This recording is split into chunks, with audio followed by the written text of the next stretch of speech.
Sky Howdy, and welcome back to another episode of World Bigfoot Radio. And with me today, I have something a little bit out of the ordinary. We're usually dealing with the big, giant, furry guys that leave the huge, enormous tracks and stinky smell and scare people.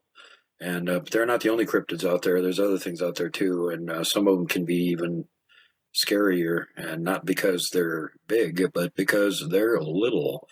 And sometimes I like to refer to these guys as microfoot. They can be called little people.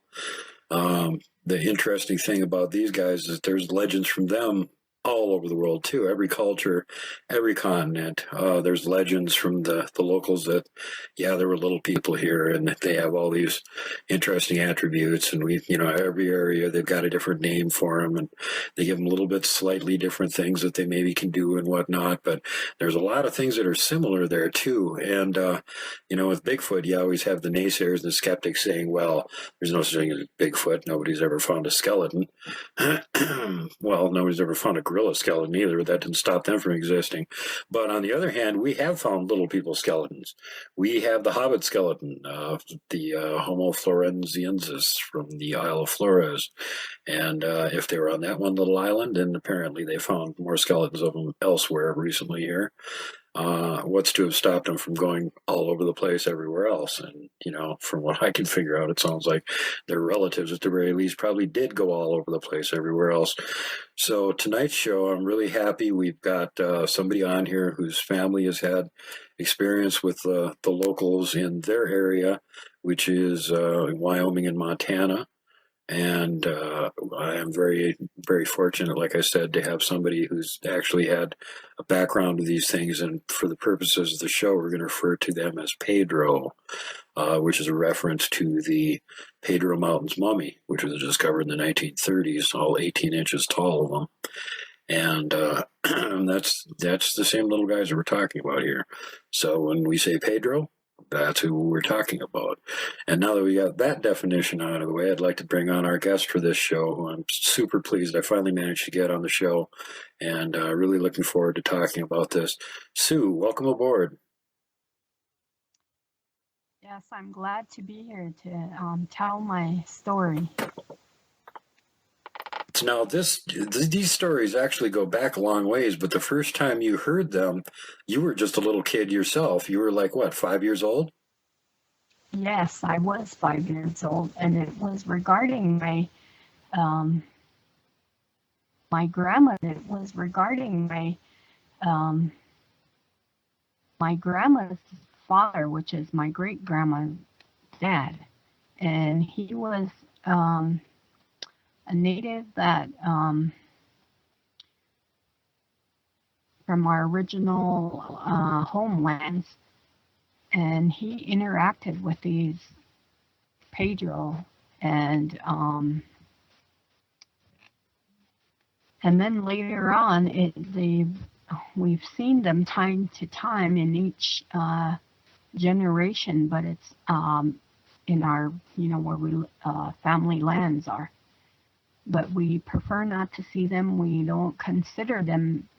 We consider them to be bad omens if we see them.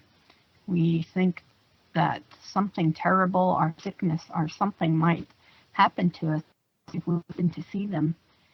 Or even if we don't see them, but we know that it's them that, have interacted with us. And so we're pretty cautious about even mentioning too many things about it. And we prefer not to be asked to. It's interesting. Part of my background is from the Irish, and they have the legends of the same things, the little people, the wee folk, as they call them. And they got the fairies, and probably the one that you've heard about that's pretty famous here in the U.S., but not so much over there, actually, is leprechauns. And leprechauns are about the same size, and they've got the same kind of sort of weird thing that follows them around as being like malicious, malevolent little spirits. If they're around, it generally means something bad's going to happen. You shouldn't really trust them. They're dangerous. And, it's just odd that here they are on the other side of the ocean. They're about the same size, and they have the same size attributed to them.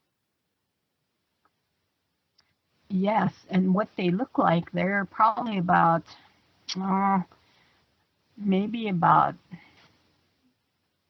uh, 1 to 2 feet, maybe even 3 feet. They're about as big as a toddler, I guess.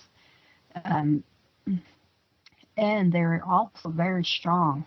And the ones that we know about have, they do, they're called keepers of the earth, and they live underground, and they're underground um, cities, or I think they live in like some kind of cities or something, because there's a lot of them, and they live in the rocks. Actually, they have portals that open up when they go back and forth into their, I don't know if you would call it a dimension, but our first interaction with them is prior to when the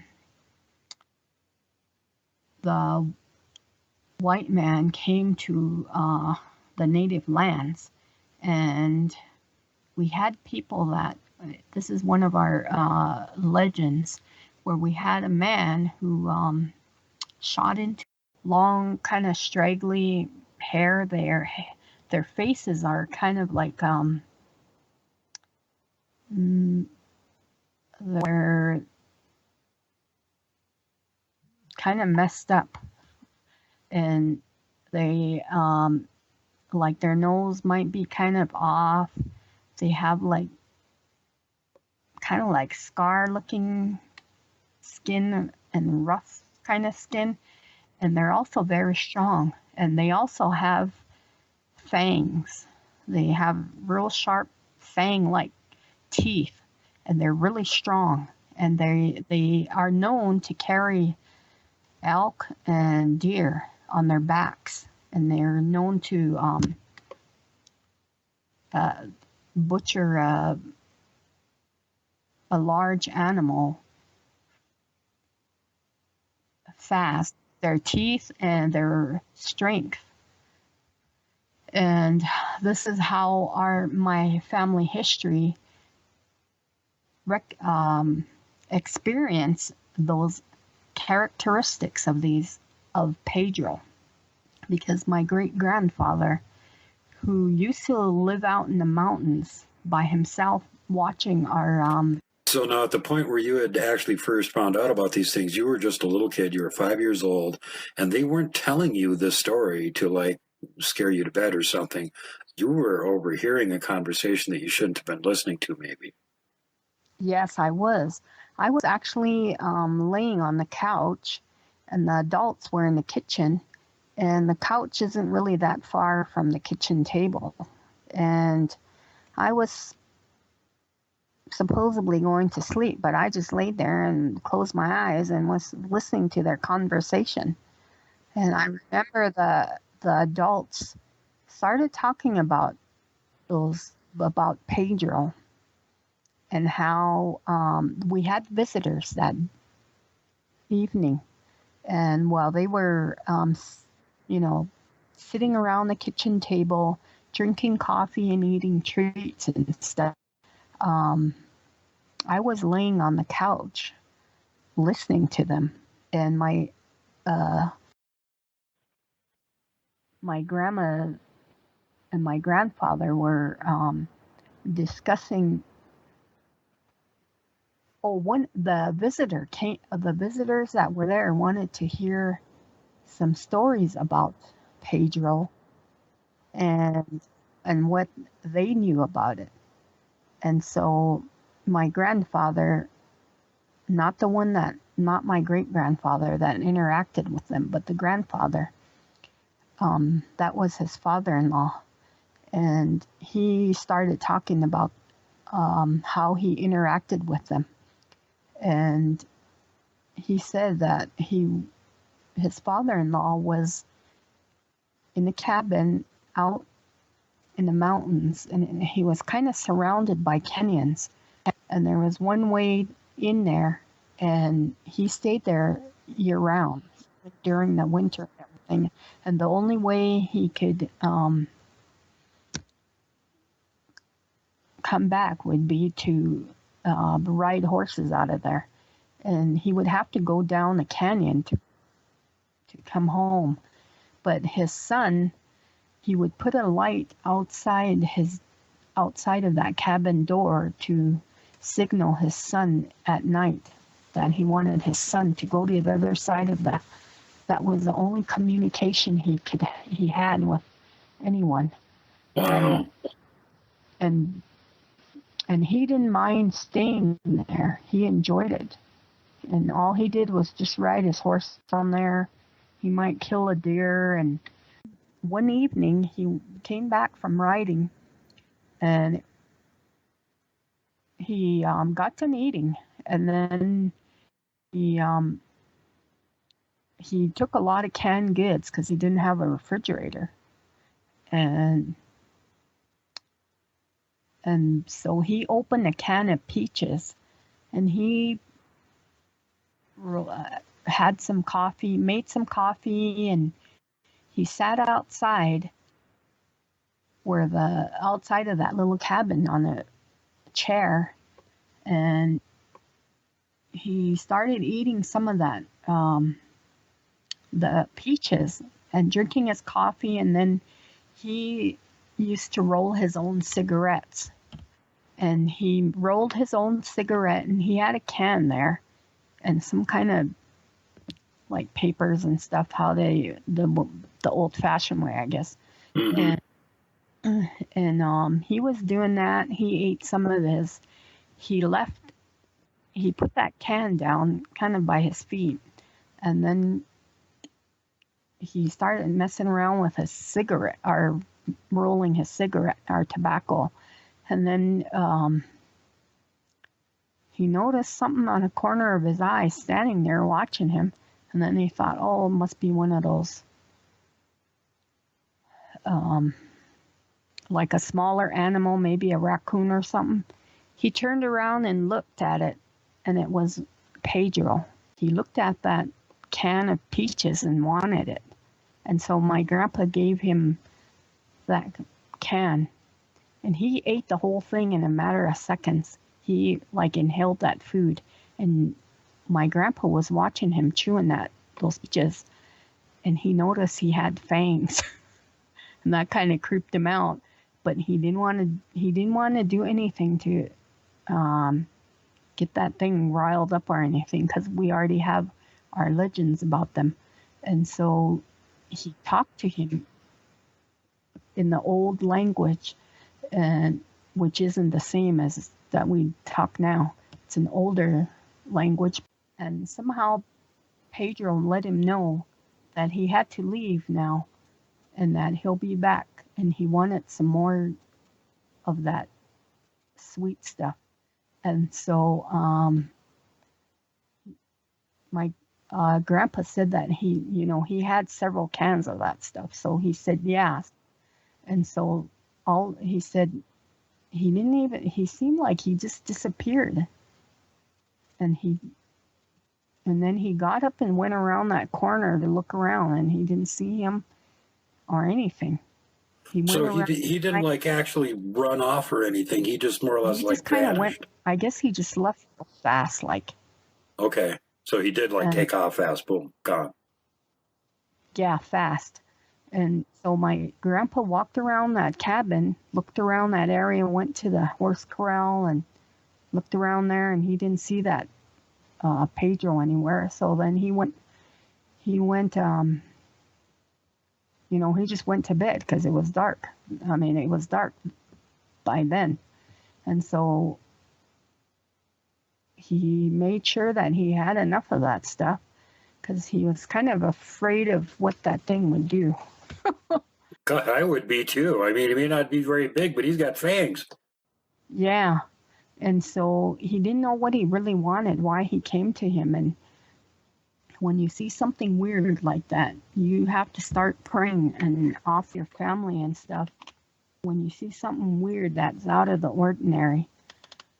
And so was there any legends in the tribe that said that interacting with these things was dangerous and bad? Or was this just the impression that he got? Both. Okay. That they were not to be trusted, and they were like tricksters, and that they were not exactly friendly to man. they were kind of dangerous and you couldn't trust them.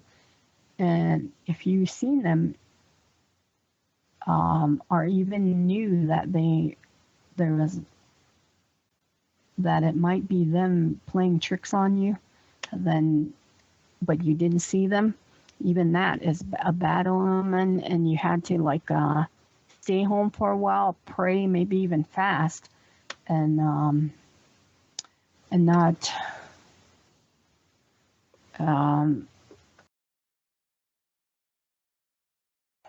try to stay home and not go do any kind of major activity or anything. Right. Because it might just be a bad sign that something that you're about to have some bad luck, something really bad might happen to you. So it's better to take it safe for a while just in case. Yes, that's how we view things like that. When we see something weird or something that ain't not right, it's best not to go do any kind of major decisions or do any of that kind of stuff. Right. It's better I know what you're saying. It's like sorry. So yeah, like a bad omen. And again, that goes back to the same thing that in the Irish folklore with the fairy folk and stuff. Like if you hear the wail of the banshee, somebody's going to die.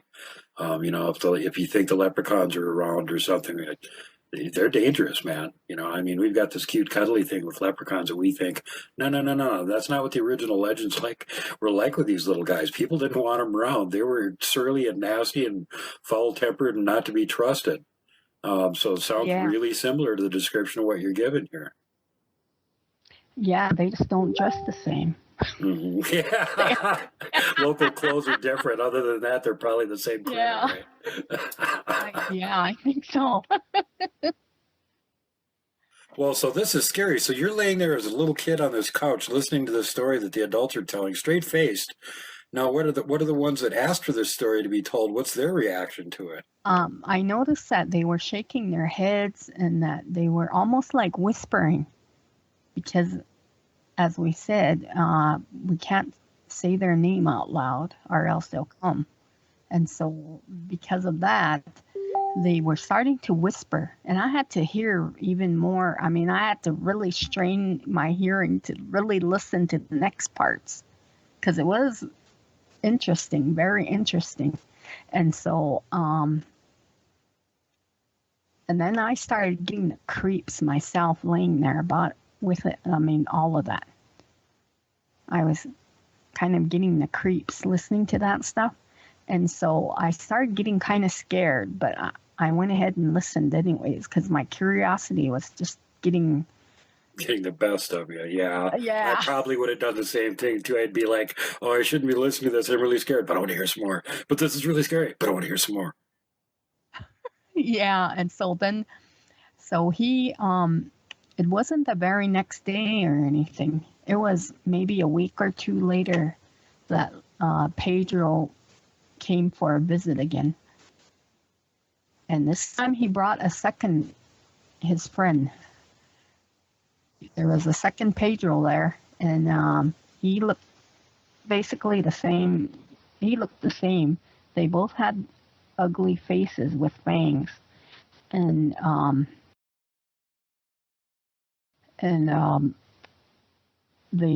his friend wanted a taste of that the canned peaches, and so then he went in and got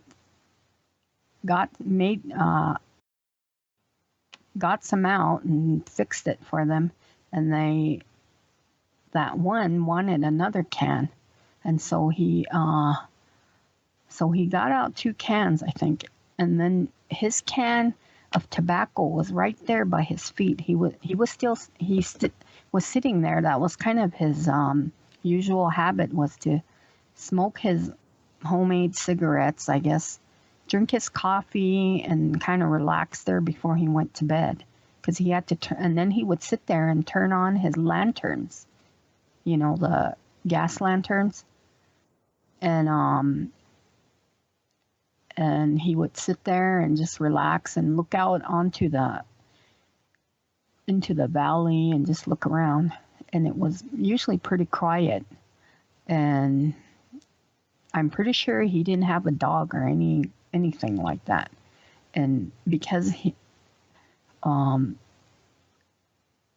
so if there was like a bear or something like that, it was usually his horse that let him know something was out there, maybe even lions or something. So he usually had his gun, right there just in case something like that came around. So he was, able to defend himself if he had to. And so, Did the horse react to the Pedros when they came around ever? Did he say anything about that? part, no, I don't remember that. That'd be interesting if someone mentioned that. Might have, because the horses can see those things. Right. That's why I was just curious if he didn't have a dog around there. If he had a horse, the horse might have been aware that they were around too. Yeah. And the dog or that horse might have knew they were around and started getting used to them. Yeah. And so anyway, that can of tobacco was right there by his feet, and that he set those 2 cans down too, kind of near it. And so the second Pedro grabbed that can of tobacco and swallowed some of it and almost choked on it and started and gasping and everything. And my grandpa had to hit him on the back a couple times.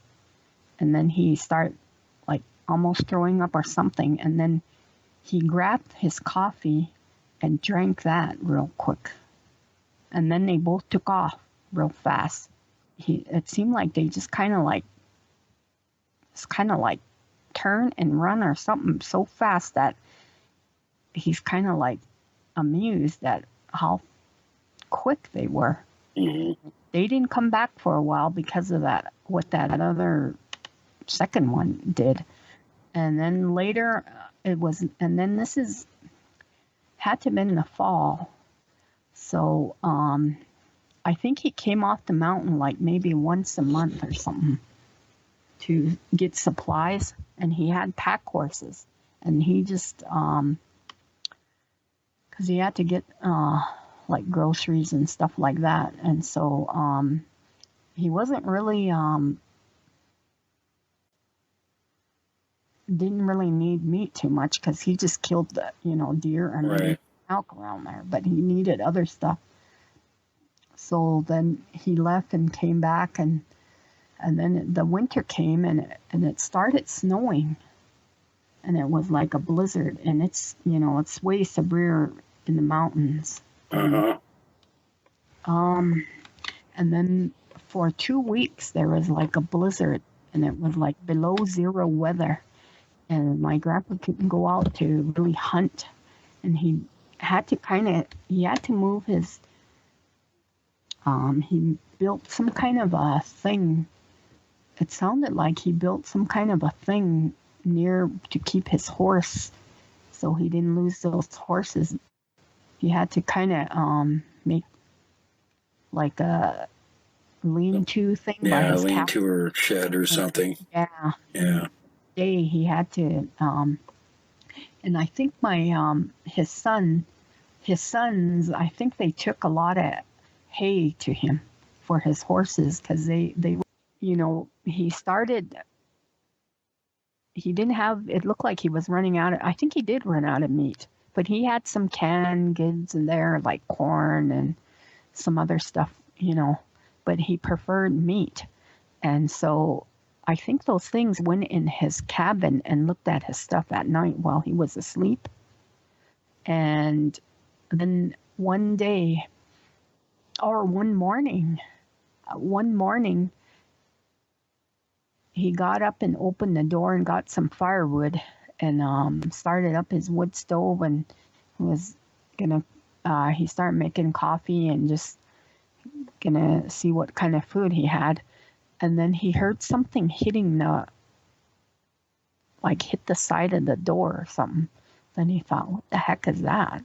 So he went, looked, and there was a deer laying there that Pedro and I think that other one killed. and he said it looked like it was killed by an arrow, little arrows, but it looked like they were really accurate where they shot it, and that because he looked at it when he was skinning it, and he was like, how did this thing die? Is it died naturally, or is it sick, or what? You can't just eat anything. Yeah. And he noticed that it did have wounds on it around the lungs and stuff. And so, just to digress for a quick second, legend has it that they use poison water. I don't know about that. But it was like a heart shot or something, and you got a poison weapon. You place it that close to the heart, boom, the poison goes into the heart, it dies right away. I'm not sure if it had, but he noticed that it looked like it had some kind of arrows or arrowhead that killed it. And so then he gutted it and took the meat from it and started drying some of it and then started eating. And then that kind of saved his. He didn't want to go out, and he was kind of afraid to really go too far because that blizzard and the snow was too deep. Yeah. And he didn't think the deer were going to be that high up. They would have to bed down in the timber, and the timber was quite a ways away, and the snow was too deep, and so when he finally did come down, he told his sons, because they're usually the ones that have the vehicles and the horse trailer to pick him up.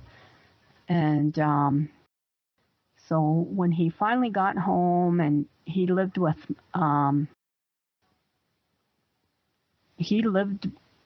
with me and my grandma and my grandpa and my aunt. And so, but his sons were the ones that helped him with his horses and stuff.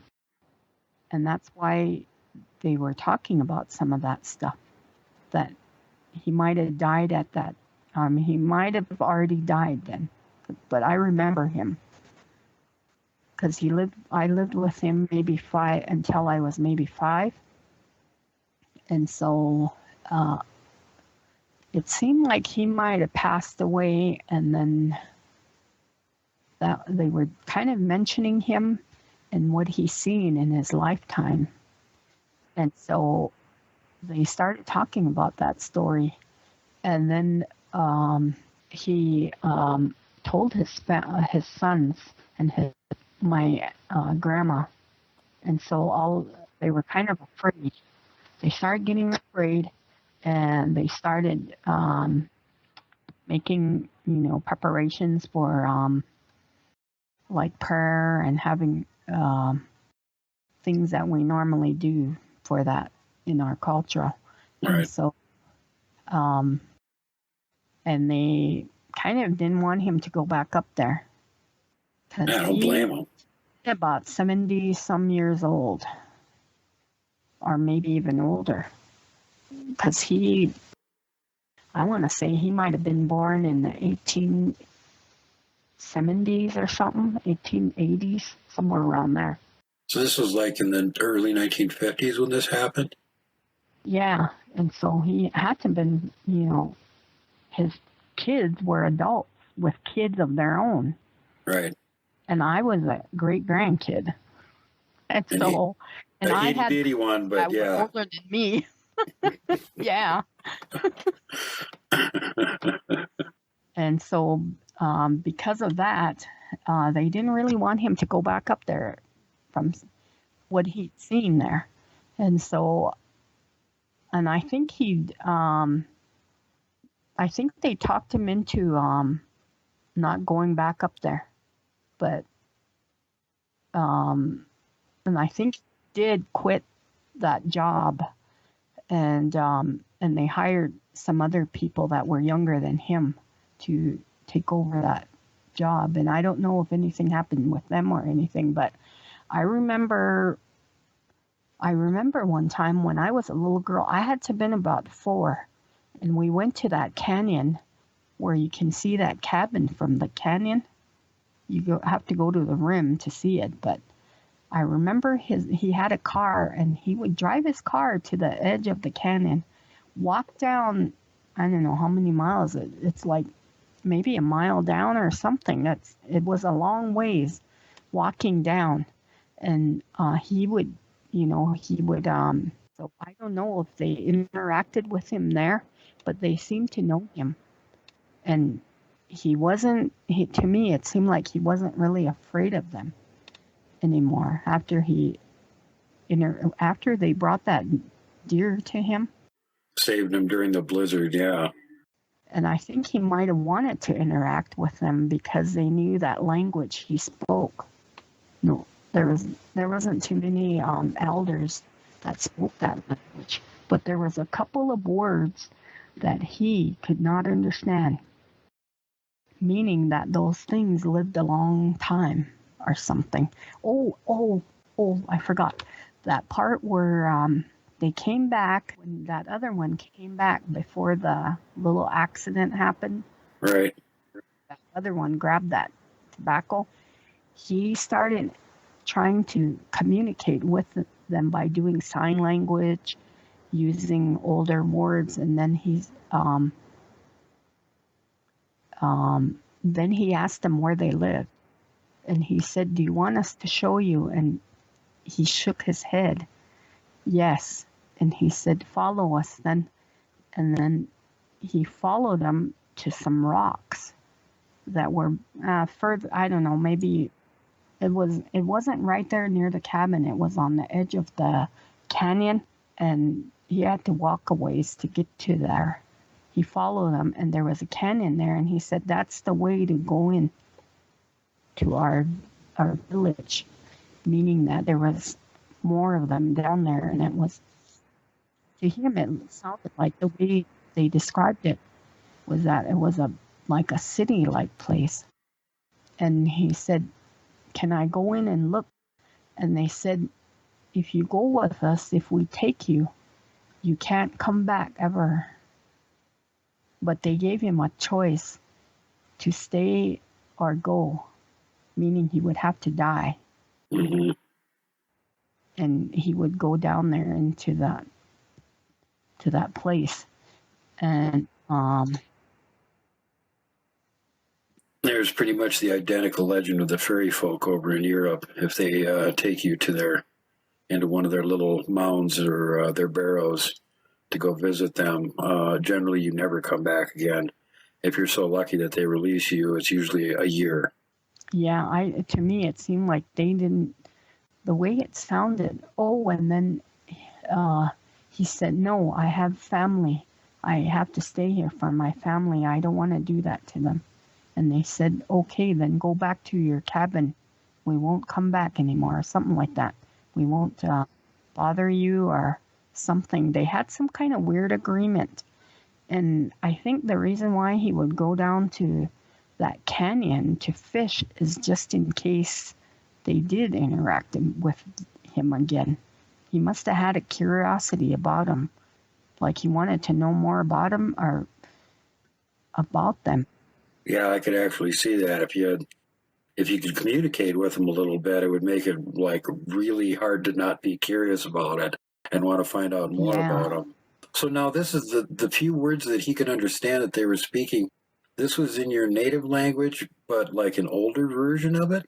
Yeah, like an ancient language. And only he could understand some of it, but not all of it. And they did talk, but they had a kind of like a gravel. He said there it was kind of like a gravelly sound. It wasn't clear like how you and I talk. Mm-hmm. It was like somebody who had a strep throat or a sore throat, and you know how they can't talk or they're sick. Right. He said that's how they talk, and it was kind of hard to understand. Or that maybe they just habitually gargle with handfuls of gravel, you know. No. Those little guys just creep me out so much. The more I hear about them, the more it creeps me out. And the fact that, like, a lot of the things that you're bringing up right now match exactly with European legend about the same little guys over there. And how is that even possible? I mean, really, come on. If these guys are imaginary, there's no way that all those little details would be the same. they're not imaginary. Well, Those there are, you go. They're not imaginary. And, yeah. and there's so few people that have interaction with them and that are ever willing to come forward and talk about it. There's very few people that ever even see them, much less get a chance to actually interact with them, which is why I thought it was just so spectacularly interesting, and I wanted to have you on the show so much to talk about that. So now, after your great grandpa passed, was there any more people in your family that ever had any kind of interactions or sightings with these little guys again? Yes, and it was, I don't know how my younger sister, um, her little girl would see them, and they were in her house. They were in that hallway where toward the bedrooms, and there's a kitchen. There's there's the kitchen, and then there's the living room. And so she was, I don't know, maybe 5 or so, 4 or 5. And then she would say, "There goes that little guy," or she would say, "There goes that little guy," or something like that. And my sister would like, "Where?" And she would point to it. And then when my sister went, looked over there and walked over there, turned on all the lights, looked around, there was nothing there. And so that kind of creeped my sister out. And then at my parents', which is probably about 10 miles away from there, um, they would go over there, and then my aunt, on my dad's side, her son would play with my nephew, and they would ride bikes by the creek, and there was like a picnic area where we always have like barbecues, family get-togethers and stuff. And there's like a little hill there, kind of goes down, and they like to ride their bikes up and down that thing. And then it's probably a quarter of a mile to my dad's house, and so they would be doing that. It's broad daylight, and then that my aunt's son, who was I think he was about 6 or 7, he seen one of them standing in the weeds, and that freaked him out, and he just screamed and went really fast on his bike, ran in the house, grabbed his mom, and said, "We have to go now. I cannot stay here. You gotta go. You gotta go. I can't see that thing." Wow. And nephew was right there, but he didn't see it. And he was like, but that really scared him. And so after that, he never went to my dad's home. He might have went there maybe once, but he stayed right next to his mom. Didn't want to play even outside. He stayed right next to his mom, and he kind of wanted his mom to hold him, even though he was like an 8-year-old. And wow. He was that scared of him. And then after that, then the next time we were at our a tribal get together, and we camp out. And so I when was it? Oh, I wasn't there because I had to work, so I couldn't go to it until I only go during the weekend. But my sister could go there because she lived near, she lives closer to that than I did, my parents. And while it was in the evening. No, it was dark already, and they were the first ones to stay at the campground. I mean, there was a bunch of other people there. There was like maybe 500 people camped there. There was a lot of people. Wow. A lot of Good sized camp out. Their camp was like right in the middle. They weren't on the edge or anything. They were right in the middle, but there was bushes and trees right around there. And then my niece seen one, and her dad seen it. But my sister, I can't remember if my sister seen it, because she was telling me about it the next day, and she was creeped out by it. And then the next day, my dad and all the rest of the family came, and they, started camping there, and so she didn't feel threatened at all after that while we were all there. But when they were there, I think my brother was there that night too, but he didn't see anything. And it was just them that saw it. And it ran behind one of the tents and stuff. And Did they say it could move? You know, it had like super fast movement, yeah, like it had what great grandpa. fast speed too. And then I thought, That seems to be common from the few reports that I've heard of them. yeah, I think it must have followed them from their home. Oh God! It must have got in with their stuff, and then so it must have been around there. And since then, my sister, I don't think she's interacted or seen any of that stuff anymore after that, but she's kind of careful. She doesn't really want to see it. She prays against it. Yeah, I could see why.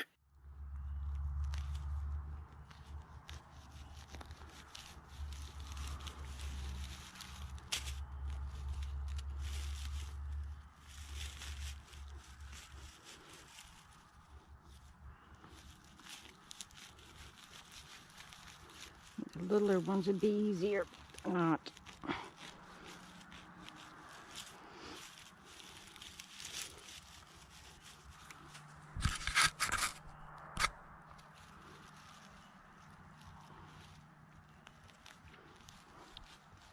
Oh, and it broke anyway.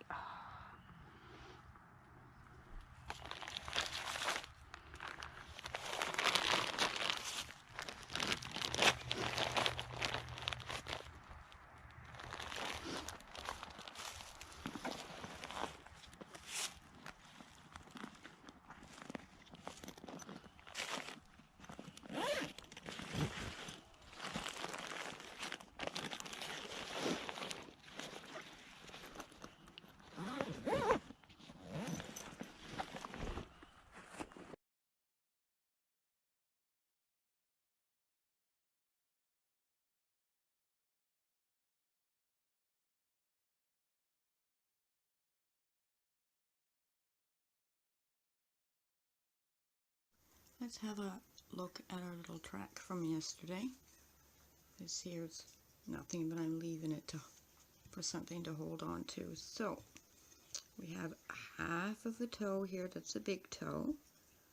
And right here is a toe. Here is a toe. Over here is another toe.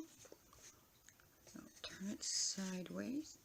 And what you can see is the impression of the foot and the heel.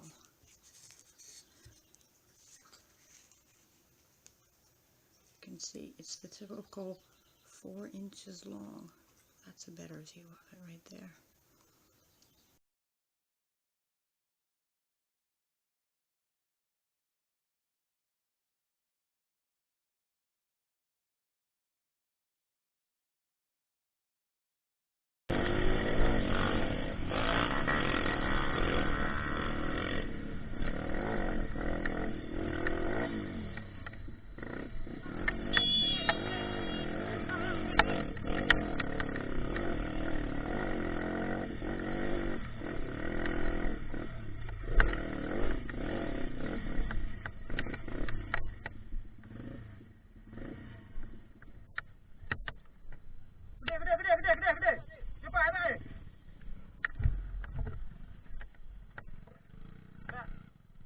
Balikin, balik, oh, tahan dulu, tahan. Parang enggak, parang ada, parang, gitu.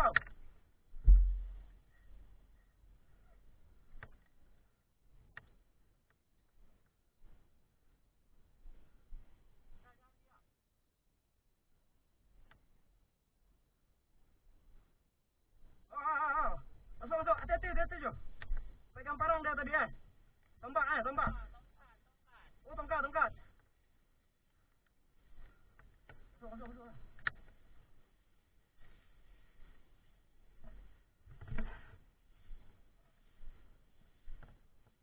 Mak, hati-hati je.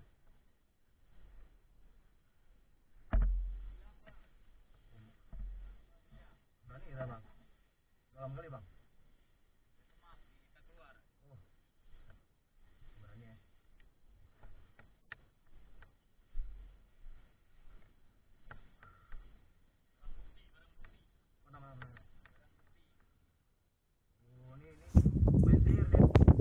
How's everybody doing? Down here at our gold claim. I had to check out the drive coming in, make sure no trees was down or anything. I come back to my fishing spot back here. And we've got the 4 seasons going on today. We've had sunshine, snow, sleet, rain, back to sunshine. I'm telling you. So I walked down here, and I'm like, walking around this gravel bar right here, you know, checking things out. And I come over here, I see something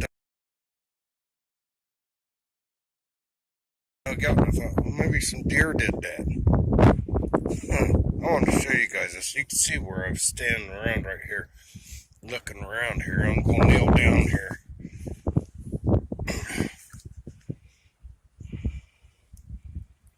Doesn't that look like a little footprint? Oh my God. Look how small it is.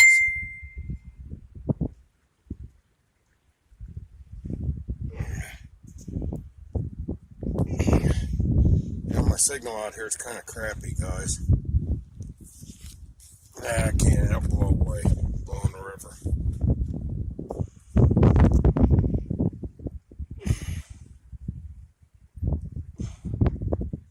Look at that.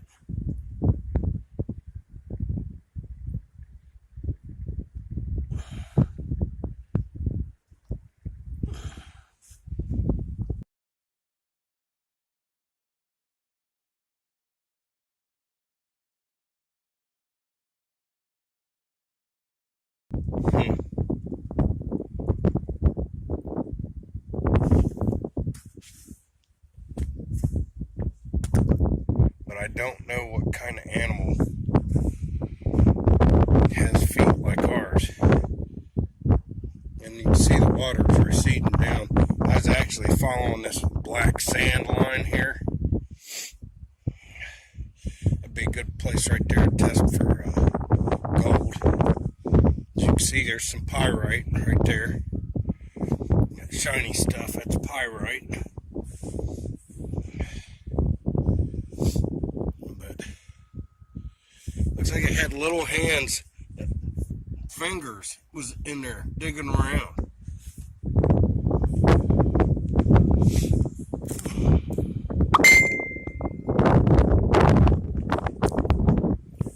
But there's no tracks coming down this way to the river edge.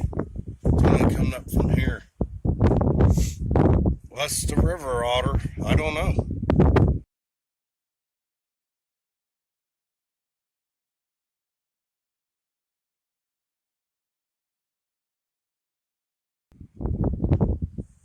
There's a couple old deer tracks right there. They're old though.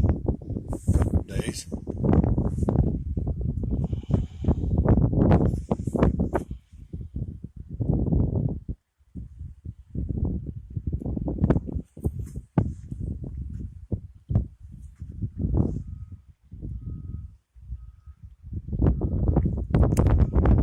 And yes, before anybody posts on here, Ohio does have river otters.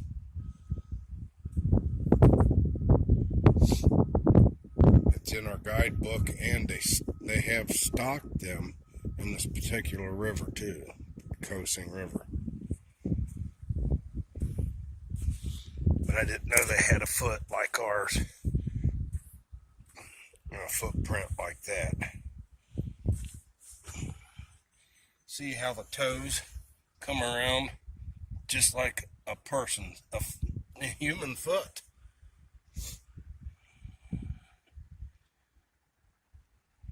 Yeah, I'll have to show this in Robin Moonshadow.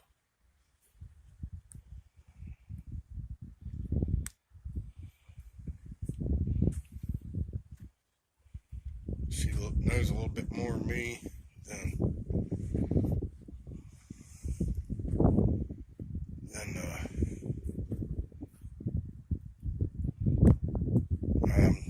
she knows more about the little people than I do. I've seen midgets before, or dwarf people, but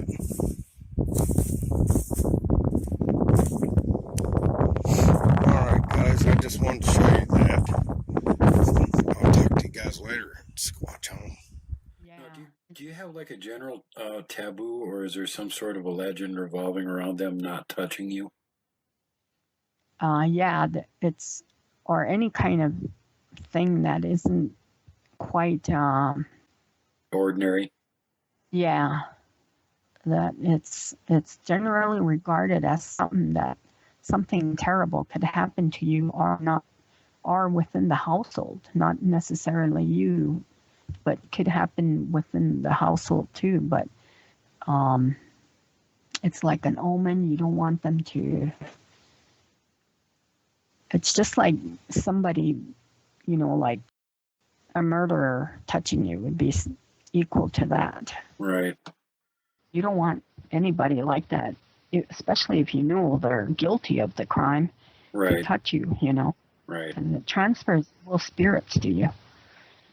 And Sometimes I wonder because about of this. that, You hear sort of the same thing about Bigfoot too, though. It's like you don't want to interact with them too much because it's bad luck. It's like a bad omen. Something bad could happen.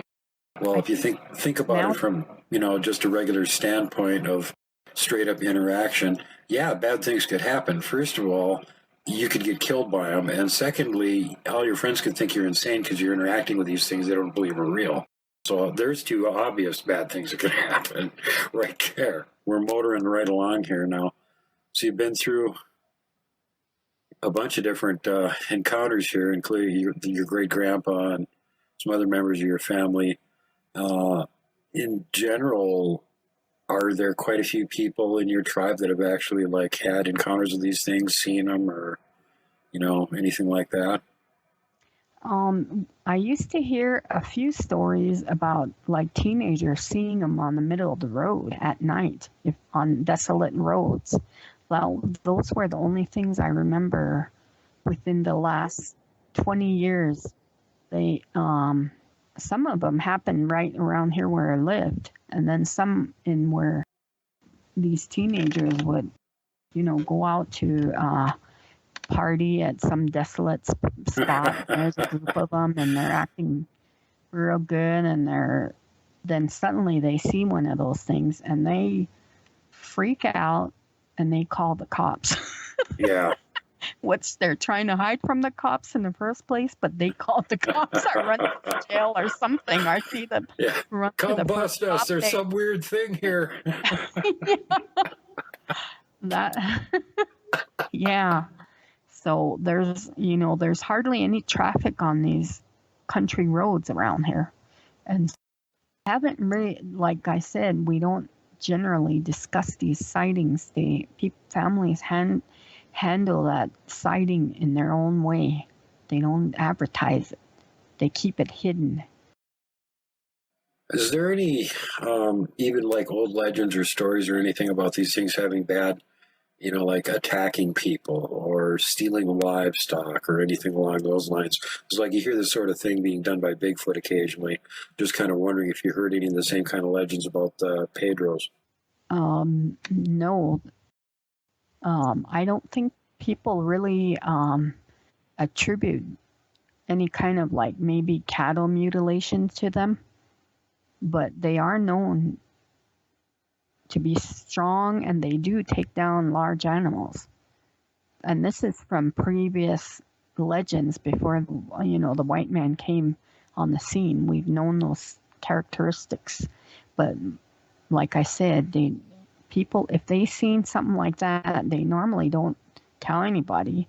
Maybe a select few members of their family to be careful outside when they're out working with animals or anything. And so normally we don't hardly hear any of that stuff, only if someone in that family whispers it, Right. Tells it to some other family member.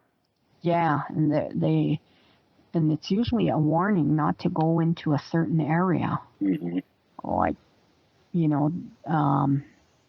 don't go over there. We've seen this over there. Or somebody, this lady where she was riding horses, and it was near the foot of the mountains, or maybe it was in the mountains. I think it might have been very close to the mountains.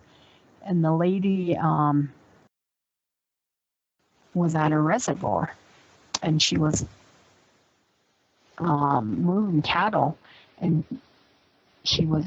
her husband told her to just wait there for him because he was bringing some more down. Then they were going to take them further to where they needed to go. And so she kind of hung around that reservoir and made sure the ones she got didn't just take off. So she was just looking around and enjoying the scenery. Then all of a sudden she heard a voice kind of behind her saying something like, in our native language, "You're very pretty." Whoa.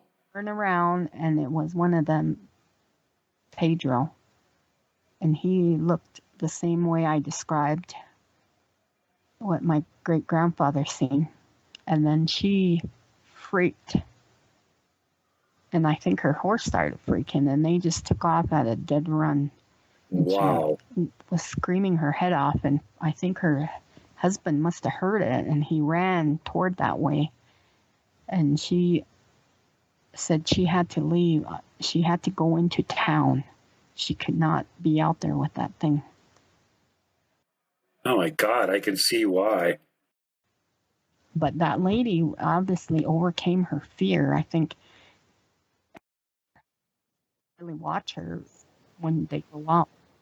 And so they do live out there. They live way out there. And I think she's probably still has that kind of stuff, at the back of her mind, and she's probably careful about it. But this was in broad daylight, like in the afternoon. It wasn't at night or evening or anything. It was like flat out daylight where she could look at that thing. God. And pure, and just the sun. Yeah, well, that's the problem. It's not night. You can't convince yourself that it was just a trick of shadow or something. It's right there in the daylight. Pretty obvious. That makes it extra terrifying. And then there's the other, they're not afraid of the light because there it is in the daylight. Getting back to the strong thing, you mentioned that like 3 times out of the gate. You were talking about the attributes of these things. You brought up strong 3 times. And I had heard several stories about that before we ever got in contact with each other. And of course, one was the classic story about the brave who shot the elk. The elk ran off and died. And by the time he caught up with it, one of the Pedros had already found it and had the head over his shoulder and was dragging the whole elk away, which, at that point, the brave had enough common sense to just let well enough alone and get the heck out of there while he still had the opportunity to do so. And the other story that I heard is that there was a hunting party out, and one of them heard some weird noise. It woke him up in the middle of the night while everybody else was still sleeping. He got up to go see what it was, and not too far away, there was an argument going on between a Bigfoot and a Pedro over some animal they had killed. And that apparently the Pedro won the argument and got to keep the animal. Bigfoot lost. Yeah, no kidding. That one really scared me. It's like, okay, Bigfoot backs down to Pedro's. That's like a grizzly running from a wolverine, kind of thing. Like now you know what the pecking order is. Yeah, and if there's like about 100 of them attacking one like a Bigfoot, they can. Yeah, I mean, even as strong as Bigfoot is, if one of these little guys could pick up an elk, my God, a couple of them could probably pretty well beat the snot out of Bigfoot. Yeah, I think so. And they do live in the same areas. Yeah. So they have some kind of pecking order there. Yep. And that's an interesting thing to me. When I moved out to this area where I had come from, the areas I had lived in previously didn't have much in the way of legends about the little people. And when I got out here, I started noticing that not only were there the stories around, but that they were in almost exactly the same places where Bigfoot was supposed to be. And in some places, there was like a triple threat thing going on. There was like abandoned mines or ghost towns that were also getting Bigfoot sightings, that were also getting sightings of Pedros. So, some of these make some of these places really undesirable as tourist attractions. Let's just put it that way.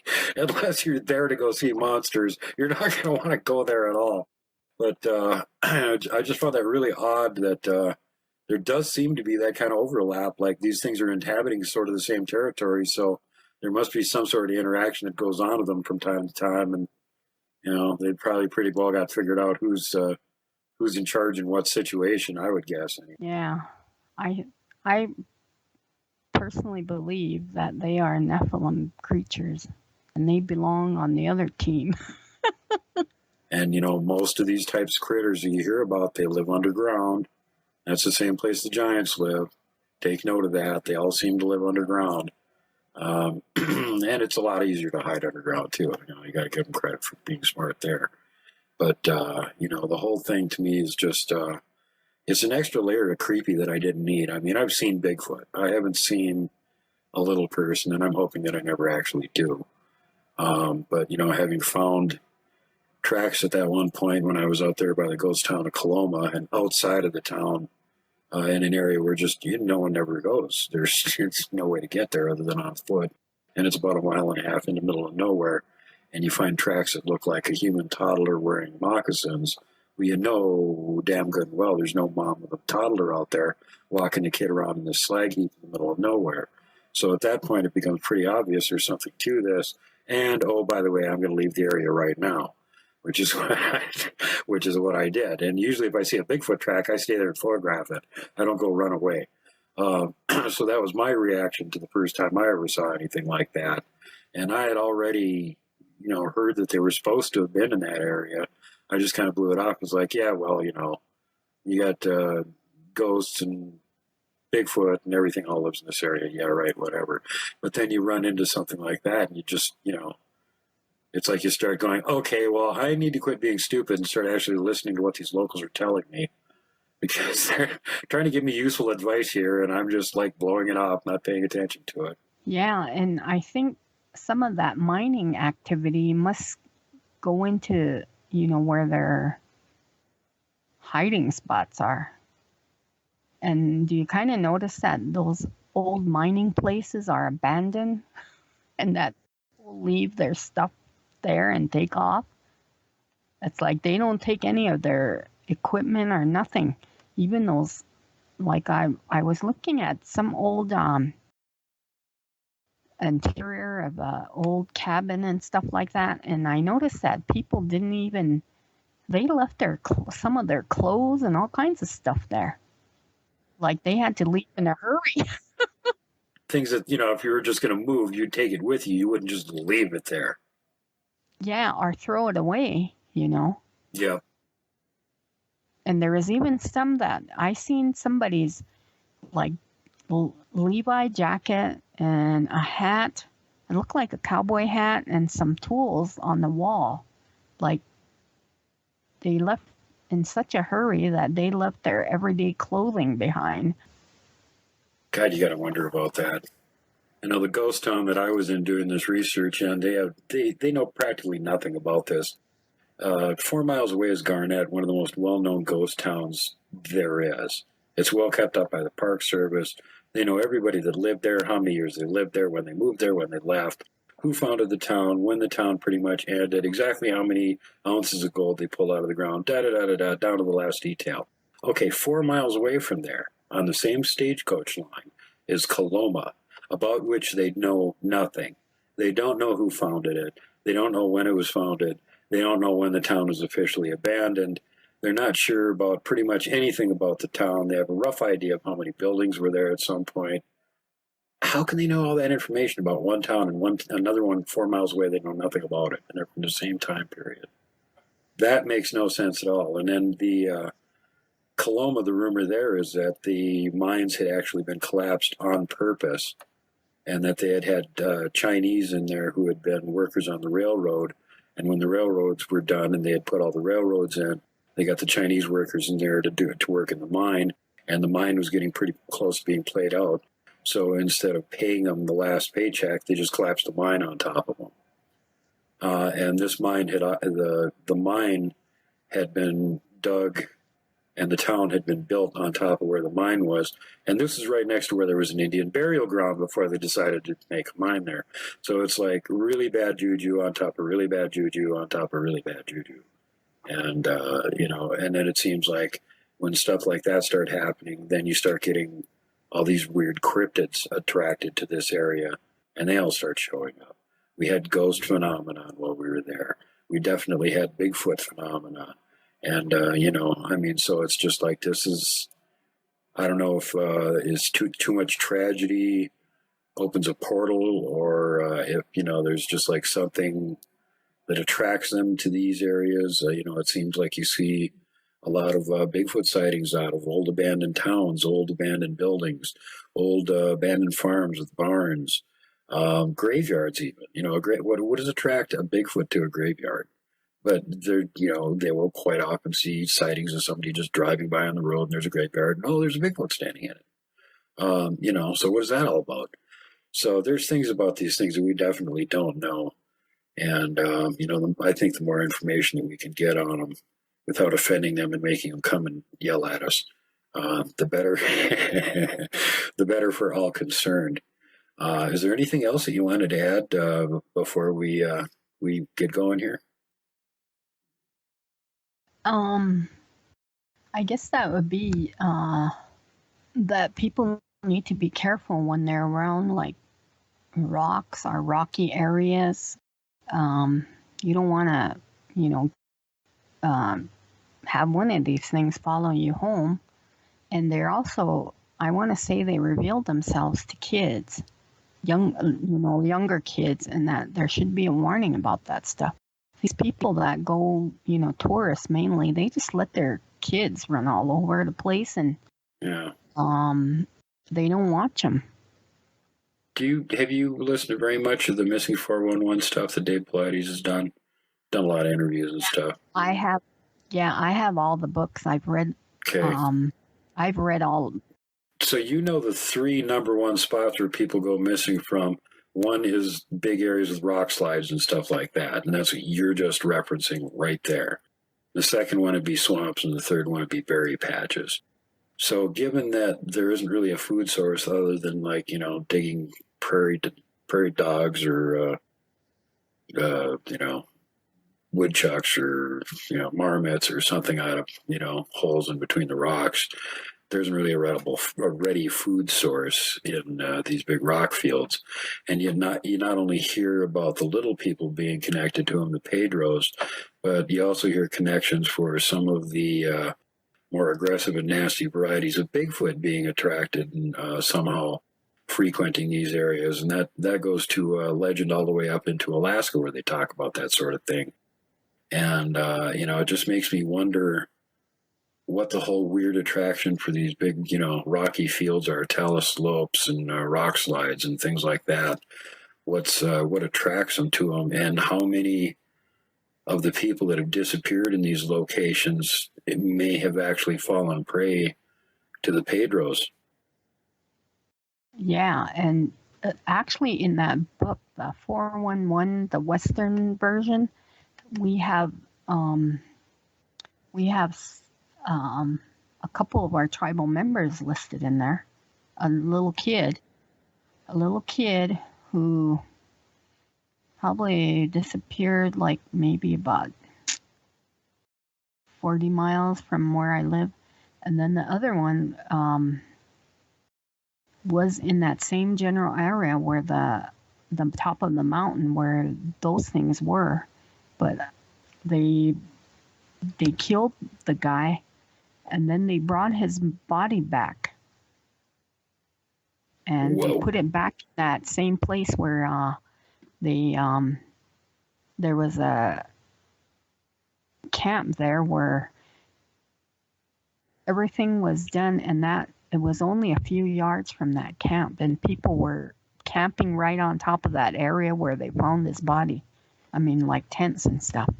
You cannot. Something took it, killed him, took him, and then several years later brought him back, and then another tribal member found his a weapon that he had, a gun, and then part of his blade. They folded his clothes a certain way,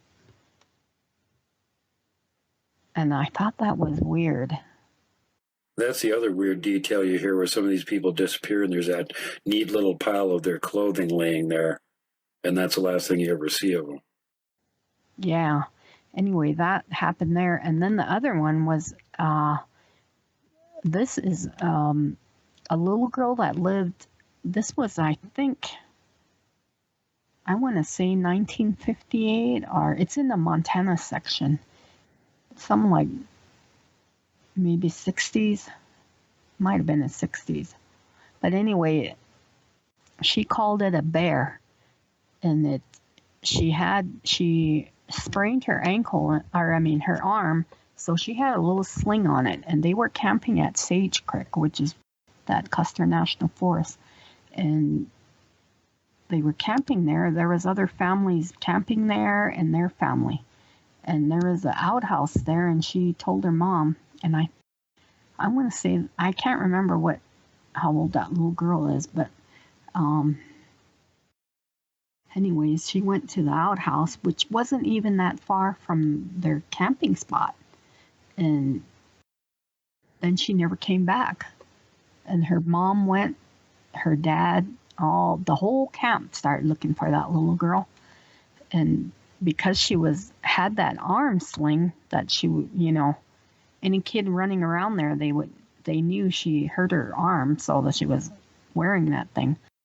And they could not find her anywhere, so they freaked out. They went to the ranger station, which in those days still had rangers. They don't do that stuff anymore. Yeah. And they drove there, and it was only maybe a mile away, the ranger station. And so there was a ranger there 24/7, and he had a telephone and something else. Anyways, to contact the authorities. So they had Yellowstone County and Carbon County, I think, come over there pretty quick. And they just went on a big search party. Anyway, one of the searchers found her on the other side of that creek. On both sides is a big mountain. And she was found under a tree. And that little girl was sleeping there, and that she had some kind of bright colored shirt on or something. That's how that searcher seen it. And then anyway, they finally found her, and that they brought her back to that staging area, and then they took her to the hospital and that little girl said that bear gave me a ride on his arm, and that we were walking around all night, and I finally got tired and went to sleep. And that thing was holding her, walking around that, going up and down that mountain. God. Those searchers surrounded that thing. And so he had to put that little girl down to take off himself. And I think he knew they all had guns. That thing knew they had guns. So she was lucky to be alive. Man, I guess. From where I live. And so there's a lot of creepy areas in these mountains around here.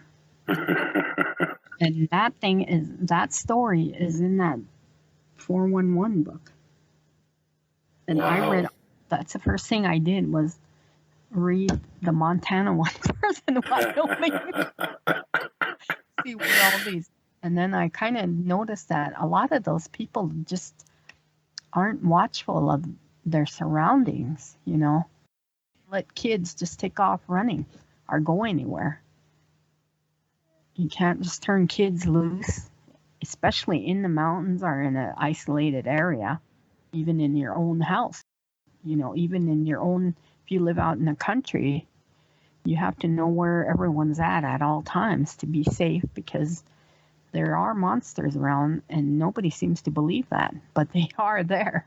Yeah, nobody believes it until they run into one, and then it's too late. Say, speaking of other monsters that are around, you want to talk about the extra large birds that live on the edge of the mountains over there? Oh yeah, they're in our language they're called the birds that take the children. And oh God. I remember my grandmother used to that bird was like the boogeyman to me. If I didn't listen, that bird was going to grab me.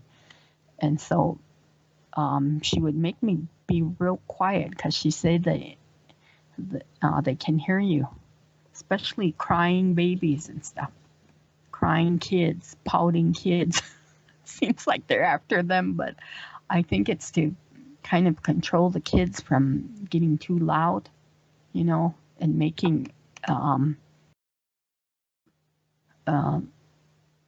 of dangerous for, the whole village. That was one of the things that they, you don't want your enemies to know where you're at because your kids are making a racket. Yeah. Babies knew how to be quiet in the teepee days, and that's how my grandmother taught me. And there's actually a rock over there in that same Custer National Forest.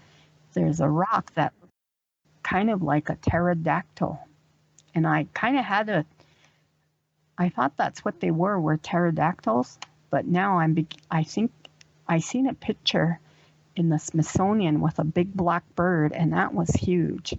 And then I seen, I think it was Unsolved Mysteries on TV, and I seen a little white kid. I think it was in Pennsylvania or Ohio. I can't remember, but one of those two states. They were two little boys playing outside in broad daylight, and a great big blackbird grabbed that one kid by the shoulders and was dragging him off, flying off with him. That little boy screamed for that kid's mom, and that kid's mom ran out and beat the heck out of it with a broom or something, some kind of stick, and it dropped her son. But that thing took off, and they've never ever had any. And then I thought, hey, that's what my grandmother was talking about,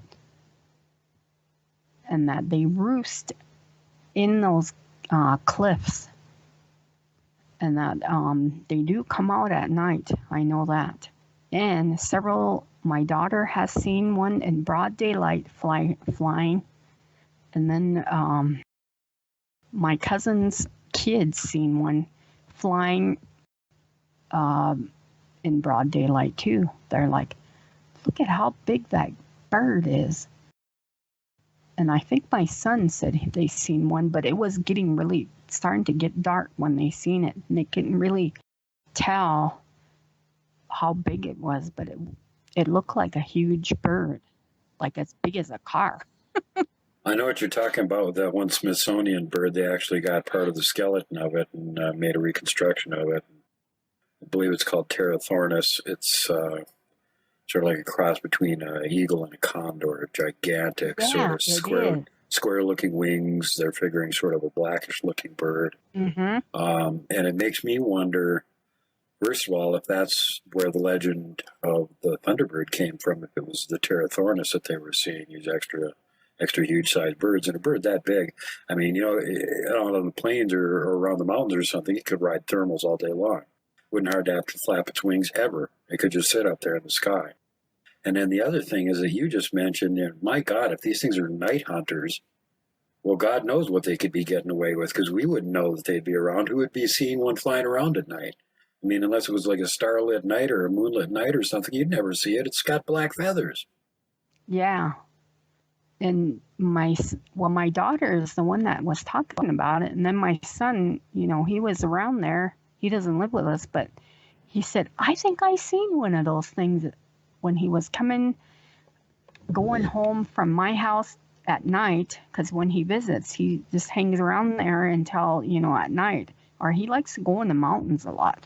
And so he, goes home at night with his family, and then he noticed that thing kind of went, it wasn't right. He couldn't see it because of the car headlights. It was right above it. And he knew that it was a big bird. And then he said, I think I seen that thing. Jeez. And this had to have been like about maybe 9. And it seemed like it was in the fall or something. I'll have to ask my daughter when it was not too long after she seen her sighting. And then I'm not sure, then my aunt told me that her nephew's son's seen it, and it was way over there, right where there's just wheat fields and stuff. There's and they're like driving along, and then they kind of turn around and they thought it was like one of those small planes that Yeah. do kind of like farm stuff. Crop They dusting or something. Yeah, that kind of stuff. They kind of looked at it and they thought, man, that ain't no plane, that's a bird. Really And they all started looking at it and almost ran off the road, I guess, the driver. And so probably be my reaction too. I'd be so busy watching it, I'd go in the ditch. yeah, one of them yelled out, "You're gonna wreck us!" And so, but one of them was really watching it, but they said they wish they had binoculars to really look at the head part and see what it was. They couldn't tell what it was. They said it kind of looked like a hawk face, a hawk head kind, but it was huge, like a giant hawk. Wow. But it was black. And I thought, man, those things must be coming out during broad daylight now. And that area, that area where they roost, it's like a great big face of a mountain. You can't just drive up there. If you do climb up there, you'd have to do rock climbing to get up to it.